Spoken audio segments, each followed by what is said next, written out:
I'm Corbett Wall with DV Auction, here with your feeder flash for Friday, June the 10th, brought to you in part by Mayasin by Norbrook. Mayasin 300 LA is your proven go-to antibiotic for pink eye and foot rot this summer. It's a must-have at your chute, in the pickup, or in your saddlebags. For more information, go to norbrook.com. Where's the beef? Here we are. We're getting towards the middle of June. We're supposed to have bulging show lists, supply that outweighs demand for finished fed cattle, and that's not the case at all. In the Midwest and Northern Plains, they are still pulling cattle ahead, and very, very current, green almost, and your packers are still pursuing those cattle because the green cattle in the Northern Plains and in the Midwest are better than the overdone cattle in the Southern Plains. That's just the way it is. Of course, they got better genetics, better kind of cattle, have been fed harder, and they'll grade better. And that's what they're hurting on, is the grade. And our carcass weights have really gone down. We've been in the calves. We're in the calves, and we've been in the calves here for several weeks. We thought once we got to the calves, we were going to have so many of them. And I'm talking about the cattle that were put on feed as big calves because they were too big to do anything else with, and there was no winter forage for them. They were put on feed as calves. We thought we were going to have so many of them, they were all going to hit at the same time. Now, normally we have a big glut of finished cattle in August, and that is late in your summer grilling season, and you know, your market always sucks in August. Well, because of the drought and nowhere to put the cattle in this winter, we put the cattle right on feed. We thought the cattle were going to come out of the feedlot here earlier in the summer. We're going to have a big glut of them. Packers had been lining up for the last several weeks, buying cattle for 2 to 4 week delivery, setting things up, and here we are. And now they've run out of cattle for the 2 to 4 week delivery that would be delivering right now. They're pulling cattle ahead, searching for cattle that have weight to them, cattle that will grade, and we're in great shape as far as the cattle business for things to be bullish, and they're absolutely bullish. And we just we can't believe how we've gone here from thinking that we were going to be in the doldrums to being, you know, having things all our way.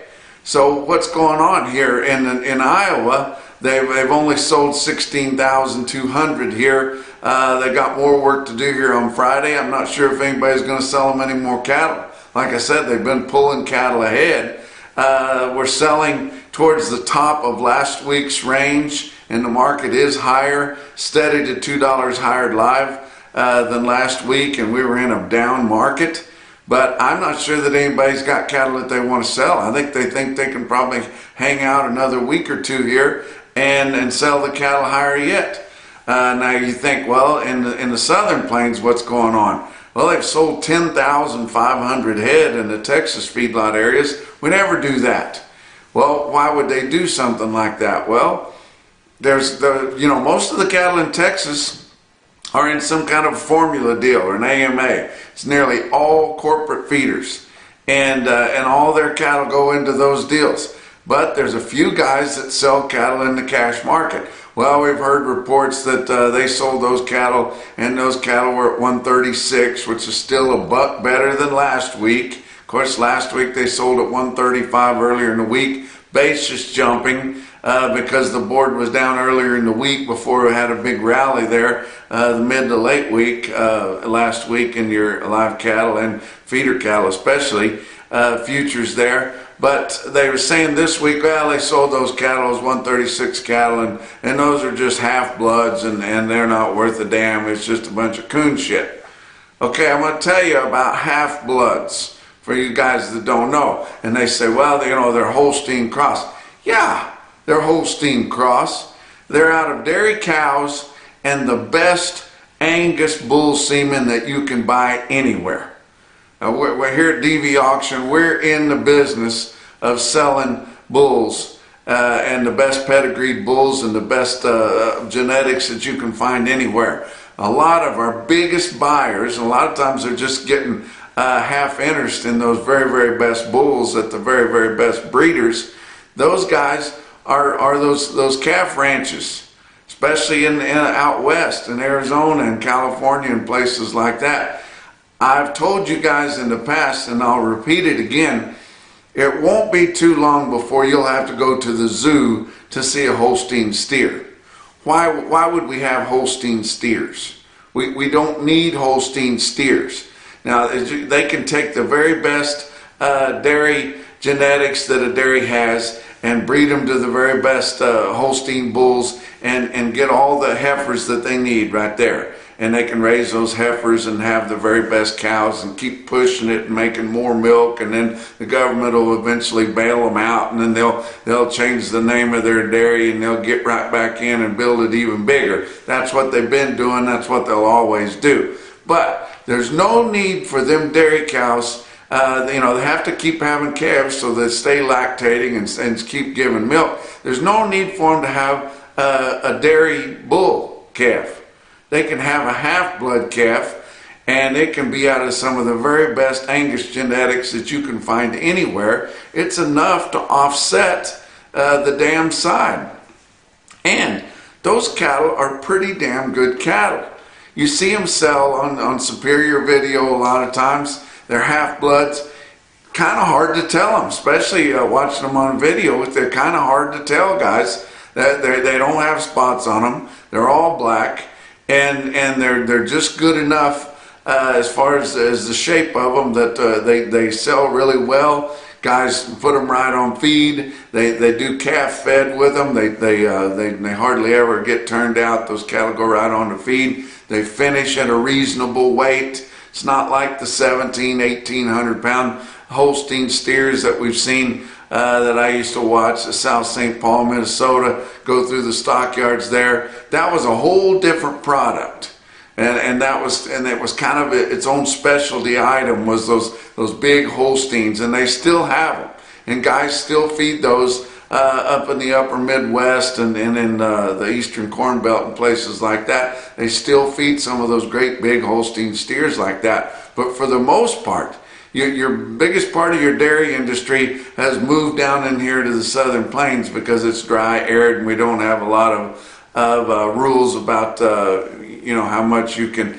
irrigate and things like that. So they're sucking us dry down here in the Southern Plains. They never turn their sprinklers off. They grow feed year round to feed those dairy cows. But they've sold their dairies in California by the square inch, and they've moved to the Southern Plains. They've bought big buffers. They've put pivots all the way around them. And like I said, they leave them on all the time, even when we're in a drought, and raising lots of feed. But it's gotten so concentrated in there that everybody's doing this half-blood deal. It's a relatively new deal. You go back to probably the last time we relied on numbers in 2012, 13, and 14, probably was not nearly as widespread as what it is right now. But the packers love those half-blood cattle. I have to tell you, a lot of things in this industry work against each other. Those really, really good, round cattle, big, thick-backed cattle that they make up in the Northern Plains and in the Midwest. Those cattle, they have a lot of muscling to them. Muscling works against quality grade, people. I mean, it works exactly against it. You have to feed the hell out of those really good cattle to get them to grade choice, because that ribeye is tight like that, and you've got to work that fat down in there. You have to promote marbling in there. Well, these half-blood cattle, of course, they're half dairy. That's light muscling. Then they got some of the best Angus genetics there are, and those cattle marble easier.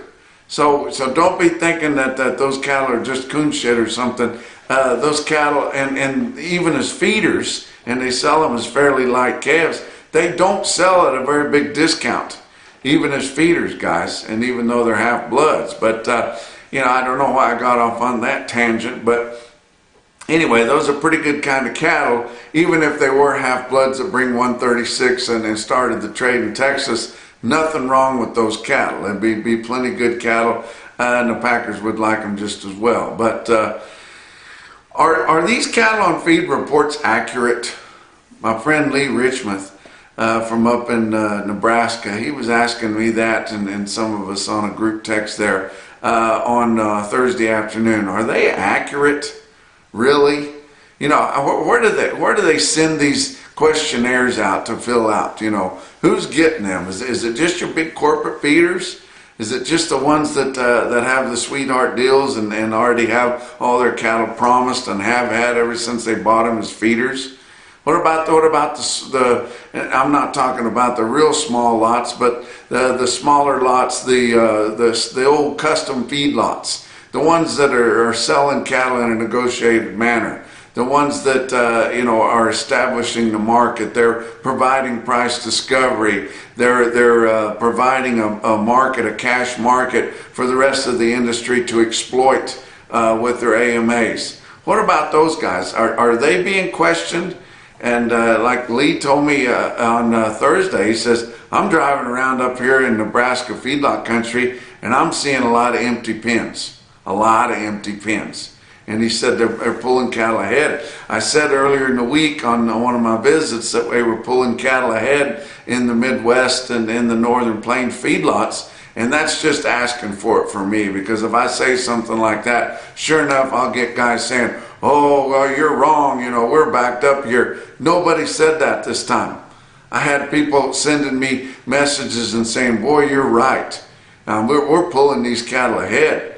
We've never been this current. You know, we're in really good shape. Packers keep calling. They keep knocking on the door. They keep wanting to look at what we've got out here in the lots because they're hungry for cattle.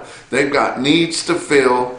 Your regionals are hungry. Even your majors are hungry. We're sitting in a really good place right now, guys. We need the Southern Plains to step up. They just don't trade enough negotiated cattle to have any leverage at all. So we've got ground to make here. We've been making it in your feeder cattle auctions. A lot of your feeder cattle auctions this week were $10 to $15 higher than they were 2 weeks ago. $10 to $15 higher. We can pick up that much ground like that in an auction setting where you have competitive bidding. How do you get it in your direct fed cattle market when we don't have any leverage, especially in the Southern Plains? Still loitering down here at 136 whenever they're selling cattle, you know, day in and day out up north for 143. And they're about out of finished cattle that'll grade heavily. We've seen our grading choice and better in Nebraska last 2.5 weeks drop 3.5%. That's pretty significant, guys. We've seen our weights drop huge here as we've got into these calves. But how are we going to gain this ground? Are your corporates going to do it? How are they going to do it when all they do is schedule their cattle in? They negotiate once a year maybe on these AMAs. And they say that that's the only way to go. How do you gain $1? I'm really asking. I want somebody to say, how do we gain $1 when you're selling all your cattle in a formula deal? You know, how are you going to gain it? Well, I'll do it like I always do. I'll just sit back and wait for the little guys to negotiate on a little bit better market. And, we talked about the half-bloods. What kind of cattle are they negotiating on? You know, everybody thinks that the genetics are so good and we've improved the quality so good. Yeah, you guys might get some kickers on a premium on your formula deal. But you know, if your base price is shitty and you're starting down in the basement on your base price, what kind of a deal are you doing there? It's just unbelievable. We've got to get something done on this Cattle Price Discovery and Transparency Act, guys. Don't listen to the guys that never sell cattle negotiated telling you that we don't need negotiation. You know, the cattle that are bringing a premium right now are in Iowa and Nebraska, and they're selling them cash. They're selling them cash every week, guys. We got to get something done. Got some news out of Washington this week or late this week. The Special Investigator bill that gives the USDA the power to do more investigating and send out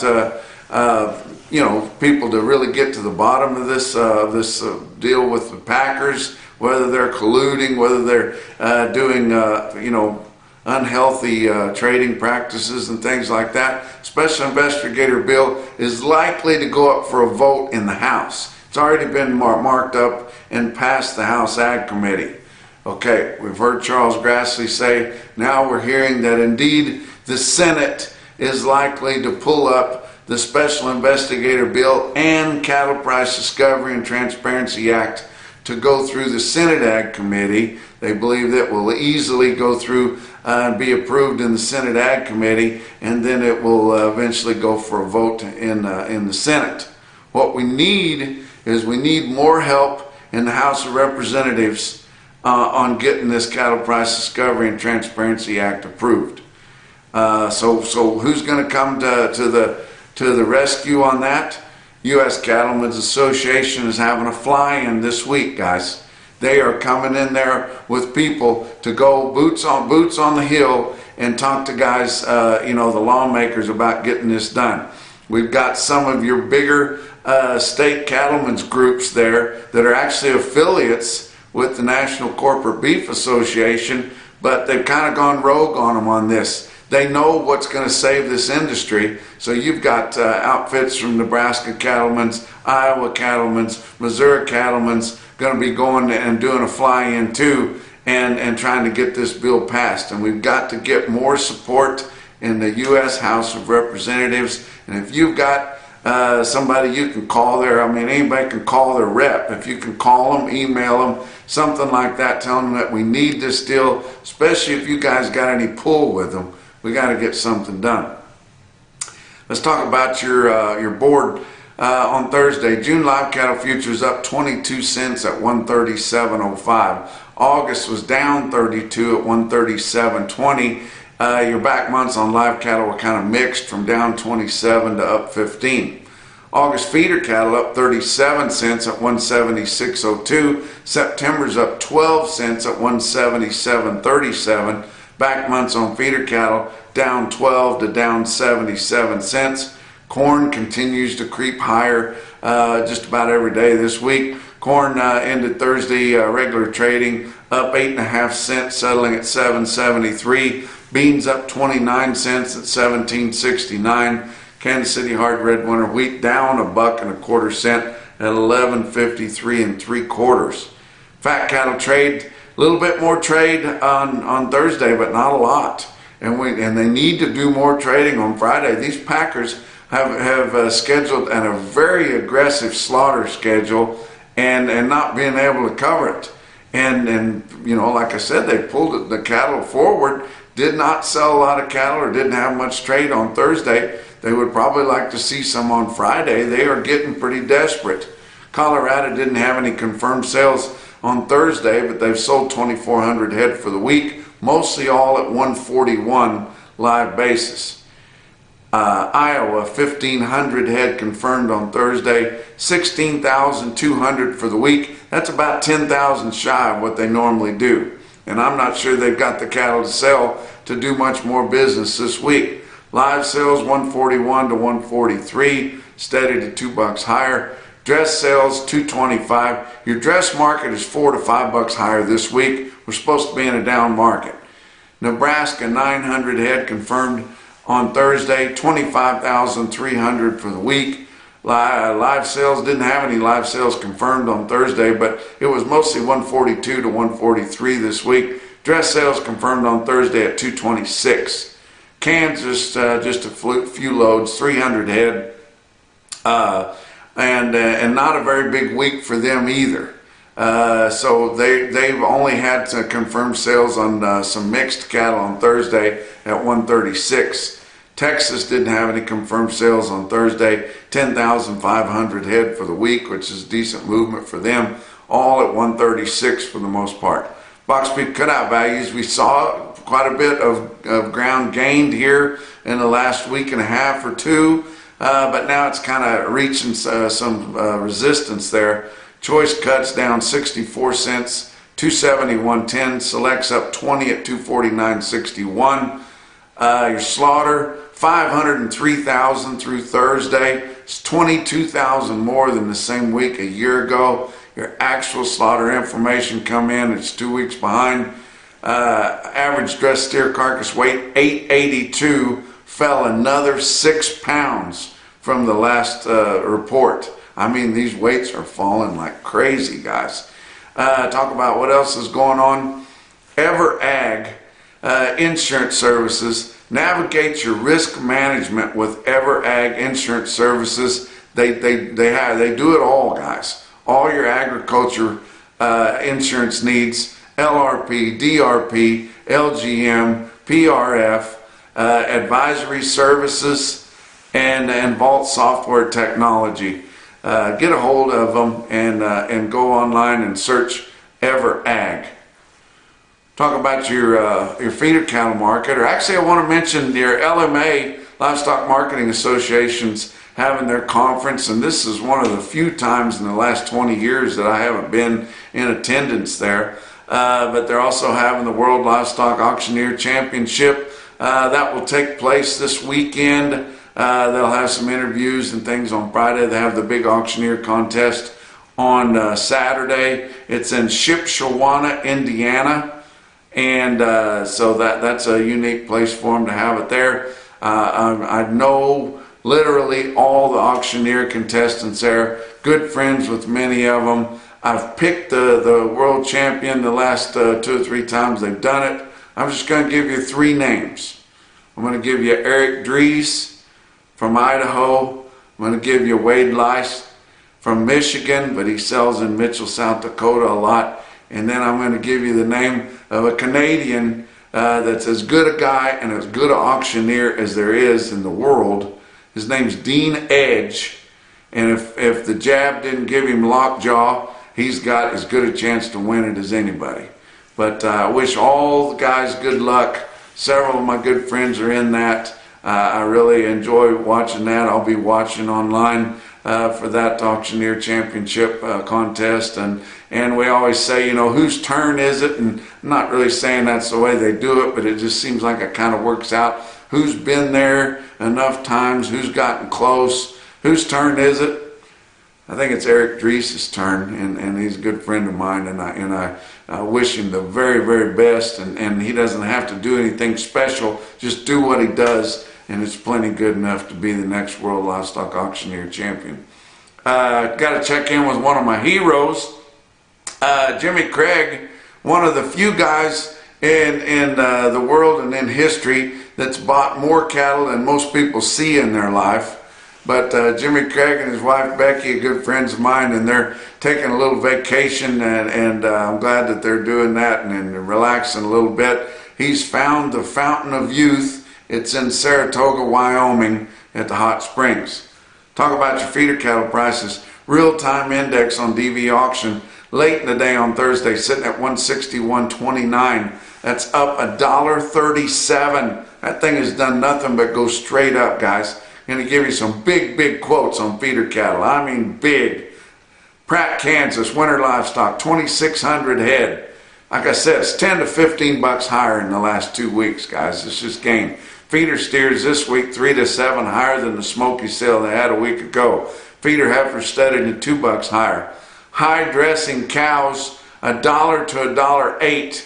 These cows are selling $6 to $12 to $15 higher where they're selling the beef type cows, because we're out of them, guys. We've just killed them and killed them and killed them and harvested them, and we just don't have very many cows left. They've got a few more brandings to go here the next several weeks, and then we're going to get really short. And I mentioned that, and I figured guys would come after me on that, say you don't know what you're talking about on the cows. No, more confirmation on the reports I got. Good friend of mine in Alabama, he said, boy, you're right on that. He said, these guys that are just kind of doing it on the side, and I got 50 acres here that I've grandpa give me. He said, those guys are you know, they're struggling to fill their pickups up with gas. You know, their wives and their granddaughters, they can't find a formula for their babies. He said they're seeing what these cows are bringing, and they're calling in and saying, send a gooseneck. Let's sell them. but they're about out of them now. Down to what they want to stay in business with. But I mean, these cows are just unbelievable what they're bringing. How about Mitchell, South Dakota? 9,700 head of Mitchell for the big barbecue special there. Sharply higher is the only way you could call it. Look at this automated market report. Shows you all your best tested weights. How about 725 head of 8-weight steers? Mitchell, South Dakota, the average 852 pounds with a weighted average price on all of them of $168.43, up about $12 compared to last week, which was a lighter run. But 954 head of your 9-weight steers in Mitchell, average 949 with a weighted average price on all those 9-weight steers of $159.89, nearly $160. A lot of 10-weight cattle in Mitchell, steers bringing $160 or better. It's unbelievable what they're bringing. How about the heifer deal? And none of these, they got good market reporters in South Dakota. And they didn't have any of these heifers flagged as replacement types. And the guys that are there and they know what's going on, they look and they say, well, that guy's keeping those heifers. These are all feeder heifers, guys. And we've killed a lot of heifers too the last few years. That's why our numbers are so tight. But look at 1,348 head of 8-weight feeding heifers in Mitchell, South Dakota. They averaged 847, weighted average price of $147.72. 1,200 head of 9-weight heifers in Mitchell averaged 946 with a weighted average price of $143.76. Oglala, Nebraska had a big sale, 6,600 head there. And this was the biggest quote that I saw out of them, and they had some monster quotes too. They had some unweaned balling calves, 60 head of steer calves, weigh 622 at 207 balling. How about Bluegrass Stockyard South, Stanford, Kentucky? 63 head, 824 pound steers, bring 165.80. Mitchell Livestock, Mitchell, South Dakota, outstanding quote there. I can't tell you which one's the biggest. They're just so big that I can't wrap my mind around them. So I'm going to give you the two that I thought. One's out of Pratt, one's out of Mitchell. As I'm telling you this, remember that October live cattle futures are sitting at 142.65. Close on Thursday, 142.65. Mitchell, South Dakota, they sell 72 steers, weigh 827 at $182. No lie. Winter Livestock and Pratt, they sell a load of 911 pound steers. National Beef Wire top quote for the day. 911 pound steers in Pratt, Kansas at $170.10. That's your feeder flash for Friday.